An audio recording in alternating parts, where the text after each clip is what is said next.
नमस्कार साथियों, आइए आज समझते हैं उत्तरकालीन मुगल काल को। थोड़ा सा बैकग्राउंड इसका क्लियर कर लेते हैं। जो संपूर्ण मुगल काल है उसको दो भागों में बांटा गया है। पहला मुगल काल, दूसरा उत्तर मुगल काल। जो मुगल काल है उसमें मात्र 6 शासक हैं और उन 6 शासकों को मैंने पढ़ा दिया है। उनका नाम गिना देते हैं। पहला तो मुगल वंश का संस्थापक जो है बाबर, दूसरा हुमायूं, तीसरा अकबर, चौथा जहांगीर, पाँचवां शाहजहां और छठा है औरंगजेब। तो ये 6 शासक मुगल काल में आते हैं और इन 6 शासकों के बाद जिन्होंने शासन किया उनको उत्तरकालीन मुगल काल के अंतर्गत रखा गया है। और इन उत्तरकालीन मुगल काल का जो पहला शासक है वो है बहादुर शाह प्रथम, जो कि औरंगजेब का लड़का है। किसका लड़का है? औरंगजेब का लड़का है। औरंगजेब के शासन काल के अंतिम दिनों में इसके जो पुत्र थे वो उत्तराधिकार के लिए युद्ध कर बैठते हैं और उस उत्तराधिकार के युद्ध में 2 युद्ध महत्वपूर्ण है, जजायु का युद्ध और बीजापुर का युद्ध। तो जजायु और बीजापुर के युद्ध में दोनों में ही ये बहादुर शाह जो था, बहादुर शाह प्रथम, ये विजयी होता है और अंततः यही शासक बनता है। तो चलिए बहादुर शाह से संबंधित कुछ पॉइंट हैं जो कि एग्जाम में पूछे जाते हैं, उनको देख लेते हैं। बहादुर शाह प्रथम 1707 से 1712 तक शासन किया है और इस बहादुर शाह के बचपन का नाम था आलम शाह प्रथम। इसके बचपन का नाम आलम शाह प्रथम था और इसका आलम शाह नाम था बचपन में। तो सिंहासन पर जब बैठा है तब इसने अपना नाम रखा बहादुर शाह प्रथम।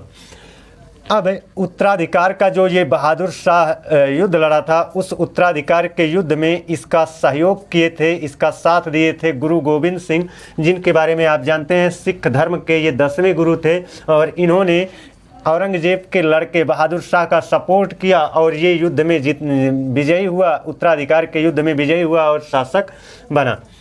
बहादुर शाह प्रथम से संबंधित 2 पॉइंट और महत्वपूर्ण हैं। इसको साहे बेखबर कहा जाता है।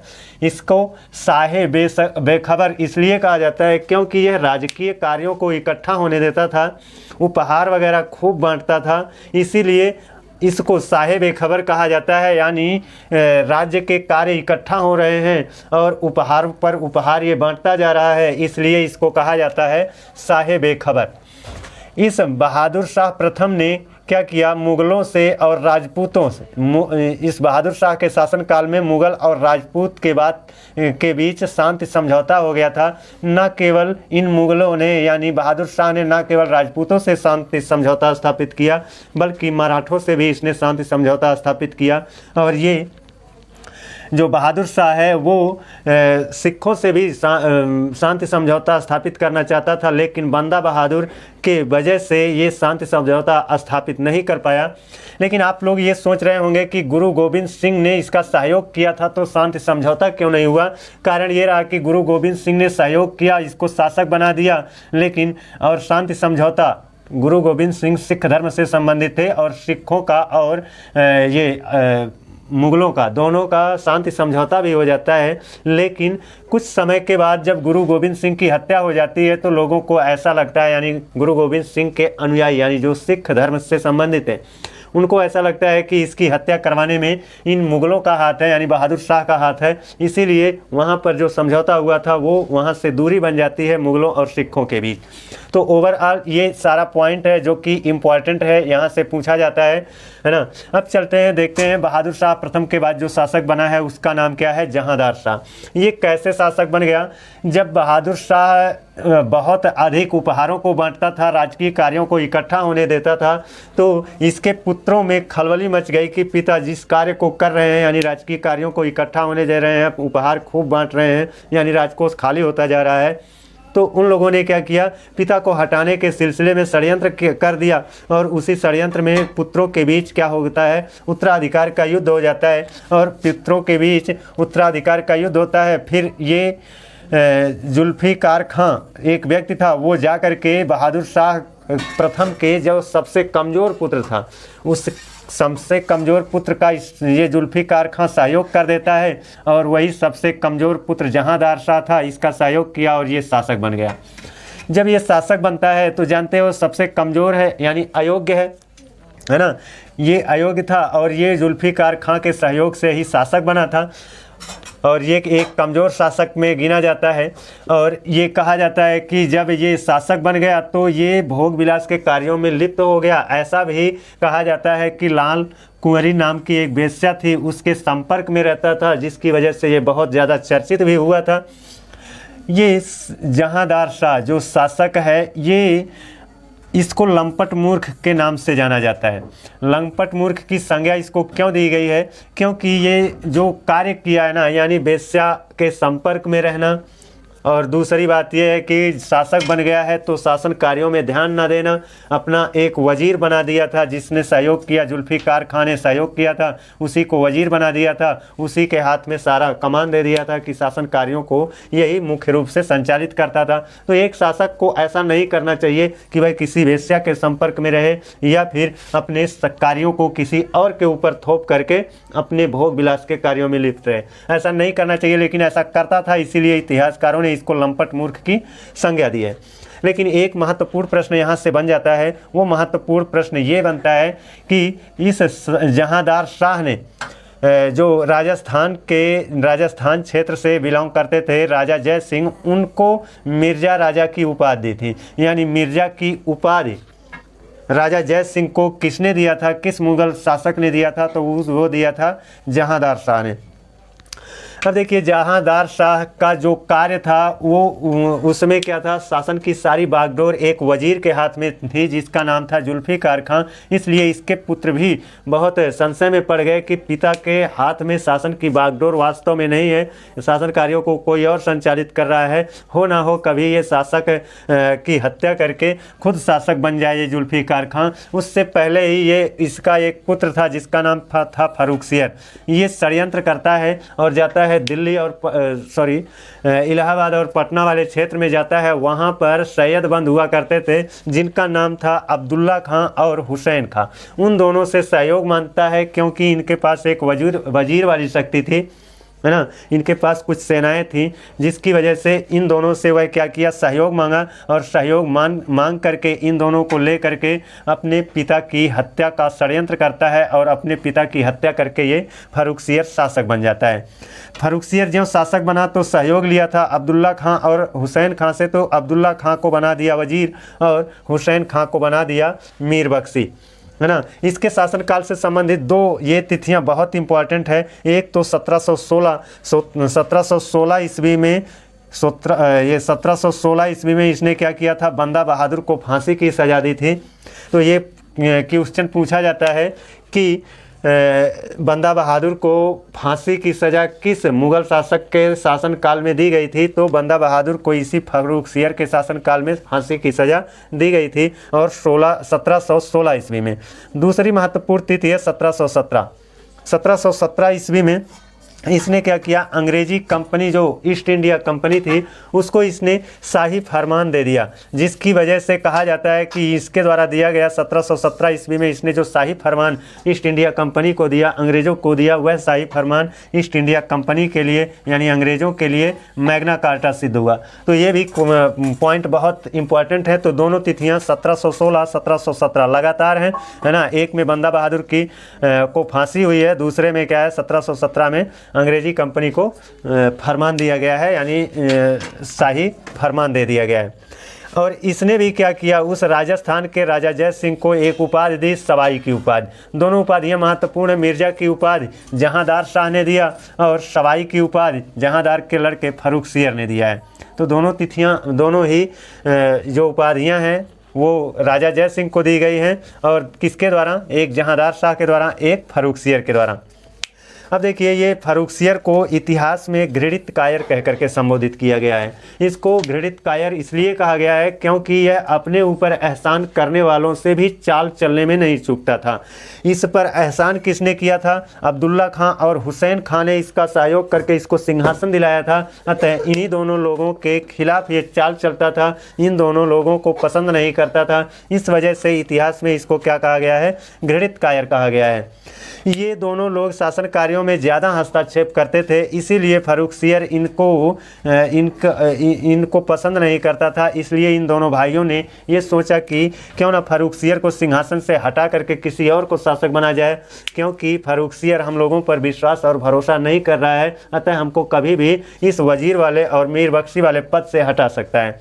इसलिए इस अब्दुल्ला खां और हुसैन खां जो कि सैयद बंधु हैं, है ना, इन्होंने क्या किया, जो मराठा साम्राज्य में पेशवा के पद पर आसीन थे, पहले पेशवा थे, क्या नाम था, बालाजी विश्वनाथ, उनसे जाकर के ये दोनों भाई सहयोग लेते हैं और सहयोग ले करके षड्यंत्र करके इस फर्रुखसियर की हत्या करवाते हैं और हत्या करवा करके रफ़ी-उद-दर्जात को शासक बना देते हैं।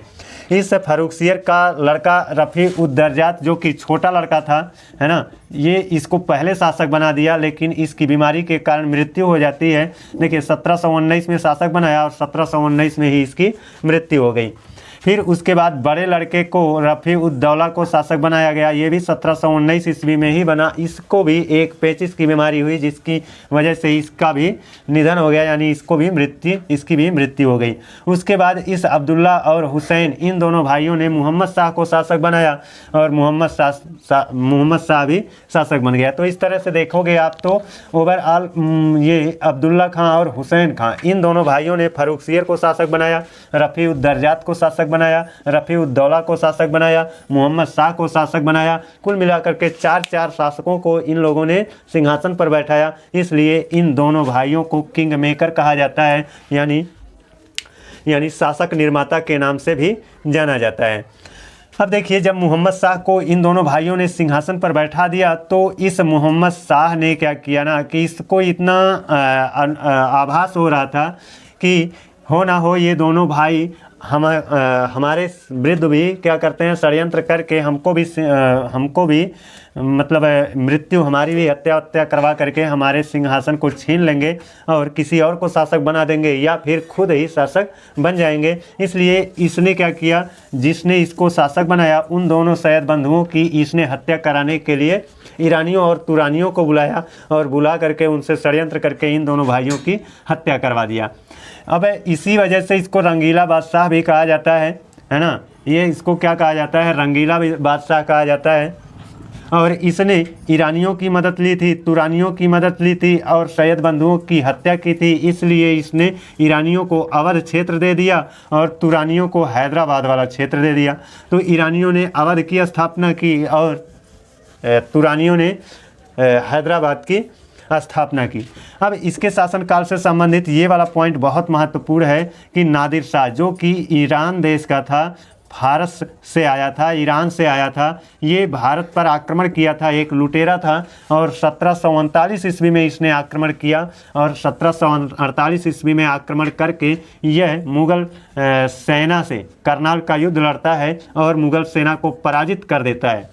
तो किसका शासनकाल था, तो मोहम्मद शाह के शासनकाल में ही नादिर शाह का आक्रमण हो रहा है 1739 ईस्वी में। और ये नादिर शाह मोहम्मद शाह की सेना से करनाल का युद्ध लड़ता है और मोहम्मद शाह की सेना को पराजित करता है और पराजित करके वह दिल्ली में प्रवेश करता है और दिल्ली में प्रवेश करके वहाँ पर 57 दिन रुकता है और 57 दिन के रुकने के सिलसिले में उसने क्या किया, दिल्ली में बहुत ज़्यादा कत्लेआम किया, दिल्ली से बहुत सारी धन संपदा को लूटा। और उस सिलसिले में देखा जाए तो दिल्ली का जो शासक है मोहम्मद शाह, इसके साम्राज्य को लूटा। तो वहाँ से मोहम्मद शाह का जो सिंहासन था जिसको बनवाया था शाहजहाँ ने, जिसको कहा जाता है मयूर सिंहासन, उस मयूर सिंहासन को ले गया। तख्ते ताउस इसको कहा जाता है, मयूर सिंहासन यानी तख्ते ताउस, इसको ले जाता है और इसी तख्ते ताउस में जड़वाया गया था कोहिनूर हीरा। तो तख्ते ताउस जा रहा है तो कोहिनूर हीरा भी उसी के साथ चला गया। साथ ही साथ दिल्ली से ये 70 करोड़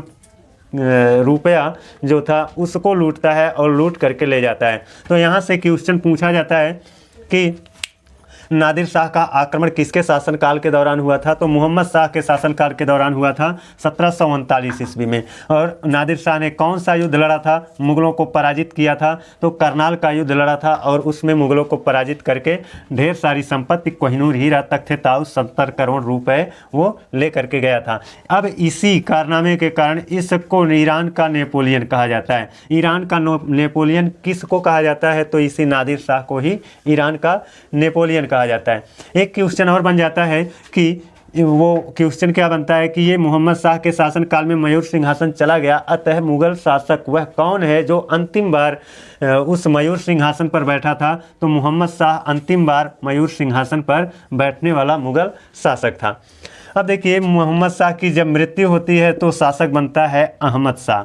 मोहम्मद शाह का लड़का है अहमद शाह। जब ये शासक बनता है तो इसके शासनकाल की मुख्य घटना ये है कि इसके शासनकाल में नादिर शाह का आक्रमण हुआ, और जब नादिर शाह मरा, मोहम्मद शाह मरा, दोनों मरे तो दोनों के लड़के आए, है ना। मोहम्मद शाह का लड़का हुआ अहमद शाह और नादिर शाह का लड़का हुआ अहमद शाह अब्दाली, है ना। तो अहमद शाह के शासनकाल में अहमद शाह अब्दाली ने आक्रमण किया था। अहमद शाह अब्दाली ये नादिर शाह का लड़का है। थोड़ा सा कन्फ्यूजन हो सकता है, यहाँ पर ध्यान देना। अहमद शाह के शासनकाल में अहमद शाह अब्दाली का आक्रमण हो रहा है। ये अहमद शाह मोहम्मद शाह का लड़का है, और नादिर शाह लुटेरा जो आया था उसका लड़का कौन, अहमद शाह अब्दाली है।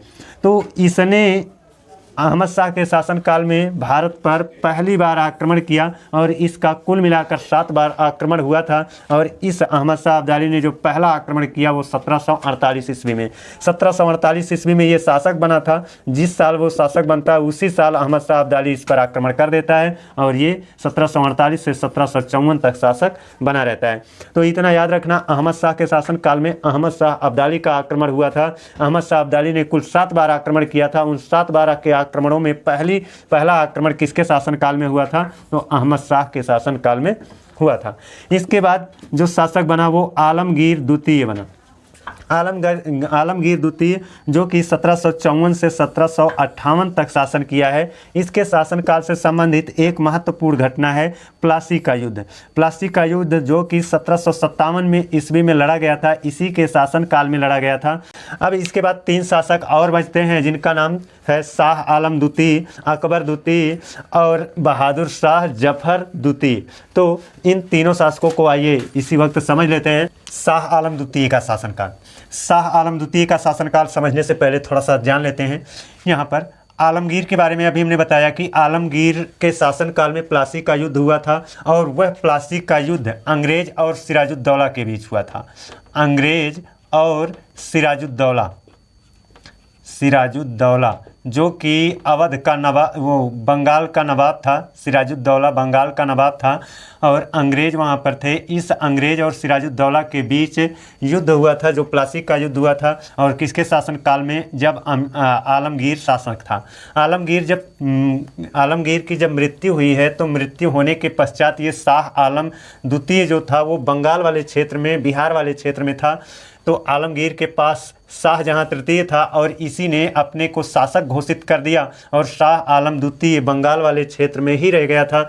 और जब वह वापस आया तो वापस आकर के इसने बिहार में अपने आप को स्वयं को शासक घोषित किया, और अवध के नवाब शुजाउद्दौला को, है ना, अवध के नवाब शुजाउद्दौला को इसने क्या किया, अपना वजीर बनाया और सेना लेकर आगे बढ़ा। और शाहजहां तृतीय से युद्ध हुआ। शाहजहां तृतीय को युद्ध में हरा करके ये शाह आलम द्वितीय स्वयं शासक बन गया।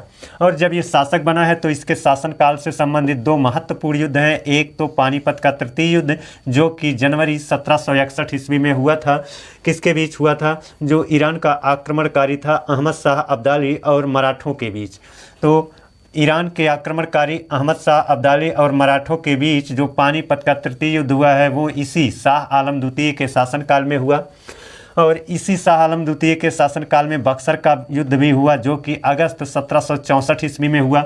ये बक्सर का युद्ध किसके बीच हुआ, तो जिसको ये शाह आलम द्वितीय ने जिसको अपना वजीर बनाया था शुजाउद्दौला, इस शुजाउद्दौला और अंग्रेज थे। एक साइड से अंग्रेज थे, दूसरे साइड से शुजाउद्दौला था, और इस शुजाउद्दौला का साथ दे रहा था मीर कासिम, और इन्हीं के बीच बक्सर का युद्ध हुआ। इसमें जो शाह आलम द्वितीय मुगल शासक ये भी हिस्सा लिया था, लेकिन ऐसा कहा जाता है कि ये अपने वजीर शुजाउद्दौला की तरफ से आया तो लेकिन युद्ध में हिस्सा नहीं लिया, है ना।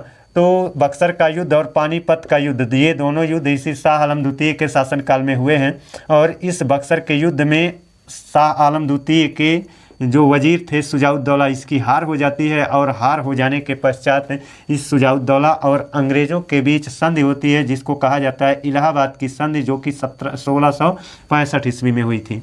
तो बक्सर का युद्ध 64 में, इलाहाबाद की संधि 65 में हुई है ना। अब देखते हैं शाह आलम द्वितीय से संबंधित ये पॉइंट। 1788 ईस्वी में शाह आलम द्वितीय की आँखों को मीर बख्शी गुलाम कादिर ने फोड़ दिया था। ऐसा कहा जाता है कि शाह आलम द्वितीय जो अंधा हुआ था 1788 ईस्वी में, वह मीर बख्शी गुलाम कादिर की वजह से हुआ था। इसी ने इसकी आंखें फोड़ दी थी और शाह आलम द्वितीय को अंधा बना दिया गया था इसी मीर बख्शी गुलाम कादिर के द्वारा। और शाह आलम द्वितीय जो है ये 1803 ईस्वी में लॉर्ड वेलेस्ली द्वारा संरक्षण में ले लिया जाता है। लॉर्ड वेलेस्ली जो कि गवर्नर था, और इसने क्या किया, ये अंधा हो चुका था तो इसने क्या किया, संरक्षण में ले लिया और संरक्षण में ले करके इसको अपना पेंशनर अंग्रेज़ों ने बना दिया। तो अंग्रेज़ों ने जिस मुग़ल शासक को अपना पेंशनर सबसे प्रथम बार बनाया है, सबसे पहली बार जिस मुग़ल शासक को पेंशनर बनाया वो कौन है, शाह आलम द्वितीय है। यह अंग्रेज़ों का प्रथम पेंशनर था। अब देखते हैं इसके बाद जो शासक बना है वो अकबर द्वितीय शासक बना है। ये 1806 से 1837 तक शासक रहा है। और इस अकबर द्वितीय ने, है ना, ये अकबर द्वितीय जो है ये भी अंग्रेज़ों का पेंशनर बना रहा। ये अंग्रेज़ों का द्वितीय पेंशनर है मुग़ल शासकों में। और इस अकबर द्वितीय ने राजा राम मोहन राय को राजा की उपाधि इसी के द्वारा दी गई थी। और इसी ने राजा राम मोहन राय को एक सूचना लेकर के इंग्लैंड भेजा था और राजा राम मोहन राय इंग्लैंड गए थे और वहीं पर उनकी मृत्यु हो गई थी। अब चलते हैं, देखते हैं अकबर द्वितीय के बाद जो शासक बना वो कौन बना, बहादुर शाह जफर द्वितीय शासक बना। यहाँ से संबंधित कौन कौन से पॉइंट हैं जो कि एग्जाम में पूछे जाते हैं, तो इसको देखिए। बहादुर शाह जफर द्वितीय ये 1837 से 1857 तक शासन किया था और ये अंतिम मुग़ल शासक है, ये अंतिम मुग़ल बादशाह है। और यह भी अंग्रेज़ों का पेंशनर रहा, यानी अंग्रेज़ों के द्वारा दी गई पेंशन के आधार पर ही ये शासन करता था, यानी ये पेंशन लेता था। शासक क्या केवल नाम मात्र रह गया था, ये पेंशन पर ही शासक के रूप में था। और 1857 के विद्रोह में, जो 1857 की क्रांति थी उसमें विद्रोह हुआ था जगह जगह से, तो दिल्ली में जो विद्रोह हुआ था उस दिल्ली में विद्रोह का नेतृत्व इसी बहादुर शाह जफर द्वितीय ने ही किया था। और इसी के आरोप में अंग्रेज़ों ने इसको क्या किया, गद्दी से हटा करके इसको रंगून जेल में भेज दिया था। और रंगून जेल में जब चला गया तो अंग्रेज़ों ने किसी को भी शासक बनने की अनुमति नहीं दी और यहीं पर क्या हो जाता है, मुग़ल वंश का अंत हो जाता है। और रंगून गया हुआ यह बहादुर शाह जफर द्वितीय 1862 ईस्वी में उसी जेल में ही, रंगून के जेल में ही बहादुर शाह जफर द्वितीय की मृत्यु हो जाती है। इस तरह से मुग़ल वंश का अंत हो जाता है। तो आज का टॉपिक हमारा कैसा रहा आप लोग कमेंट करके बताइएगा। अगले दिन आप लोगों के साथ एक नए टॉपिक के साथ जुड़ते हैं, तब तक के लिए धन्यवाद।